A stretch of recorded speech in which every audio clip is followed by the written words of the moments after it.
বাংলাদেশের সীমান্ত ঘেঁষা পশ্চিমবঙ্গে শুরু হয়েছে বহুল আলোচিত বিধানসভা নির্বাচন। এই নির্বাচন শুধু ভারতের অভ্যন্তরীণ রাজনীতির লড়াই নয়, বরং এর প্রভাব সরাসরি পড়তে পারে বাংলাদেশের অর্থনীতি, বাণিজ্য ও কূটনৈতিক সম্পর্কেও।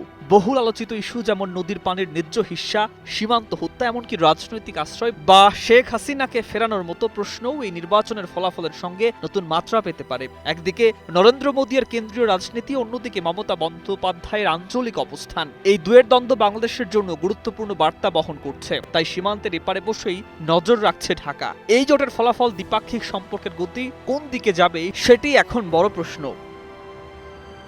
নোভা এলইডি টিভি, ঝকঝকে ছবি, নিখুঁত শব্দ, 5 বছরের ওয়ারেন্টি। নোভা মানি, সঠিক মান, নিশ্চিত সেবা। এই নির্বাচনের ভেতরে সবচেয়ে বড় অস্থিরতা তৈরি করেছে ভোটার তালিকা সংশোধন বা এসআইআর ইস্যু। প্রায় 91 লাখ ভোটারের নাম বাদ পড়া শুধু একটি প্রশাসনিক সিদ্ধান্ত নয়, বরং রাজনৈতিক ভারসাম্য নষ্ট করার অভিযোগও উঠেছে। তৃণমূল বলছে এতে তাদের সমর্থকরা ক্ষতিগ্রস্ত হয়েছে, আর বিজেপি বলছে এটি স্বচ্ছতা নিশ্চিতের অংশ। কিন্তু বাস্তবতা হলো এই বিশাল সংখ্যক ভোটার বাদ পড়া নির্বাচনের ফলাফলে বড় ধরনের প্রভাব ফেলতে পারে। বিশেষ করে যেসব এলাকায় তৃণমূলের জয় ছিল অল্প ব্যবধানে, সেখানেই পরিবর্তন ফল উল্টে দিতে পারে। ফলে নির্বাচন এখন শুধু রাজনৈতিক প্রতিযোগিতা নয়, বরং সংখ্যার খেলায় পরিণত হয়েছে।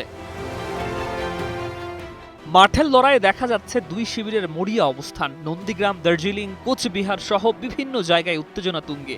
বিজেপির হয়ে লড়ছেন শুভেন্দু অধিকারী, যিনি মমতার ঘাঁটিতেই চ্যালেঞ্জ ছুড়ে দিয়েছেন। তৃণমূলের শীর্ষ নেতারাও নিজেদের অবস্থান ধরে রাখতে সর্বশক্তি নিয়োগ করেছেন। প্রায় 3,60,00,000 ভোটার অংশ নিচ্ছেন এই ধাপে, যেখানে অন্তত 80টি আসনে হাড্ডাহাড্ডি লড়াইয়ের সম্ভাবনা। নিরাপত্তা নিশ্চিতে বিপুল সংখ্যক কেন্দ্রীয় বাহিনী মোতায়েন করা হয়েছে, যা এই নির্বাচনের গুরুত্ব তুলে ধরে। পরিস্থিতি এমন যে প্রতিটি আসন যেন একটি আলাদা যুদ্ধক্ষেত্র।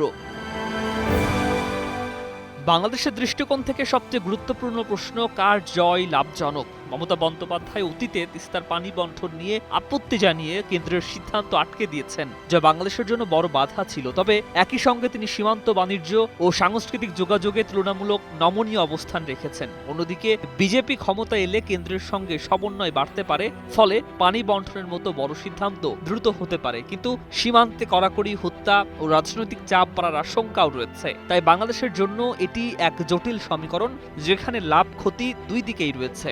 শেষ পর্যন্ত প্রশ্ন থেকে যায়, কে এগিয়ে, মোদী না মমতা? 2021 সালে তৃণমূল বড় জয় পেলেও এবারের বাস্তবতা ভিন্ন।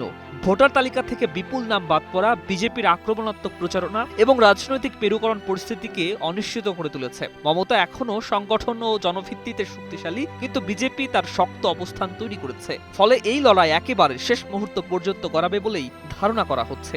আর এই ফলাফল শুধু পশ্চিমবঙ্গের ক্ষমতা নির্ধারণ করবে না, বাংলাদেশ ভারত সম্পর্কের ভবিষ্যৎ গতিপথও অনেকটা নির্ধারণ করে দিতে পারে। News desk, 21 television.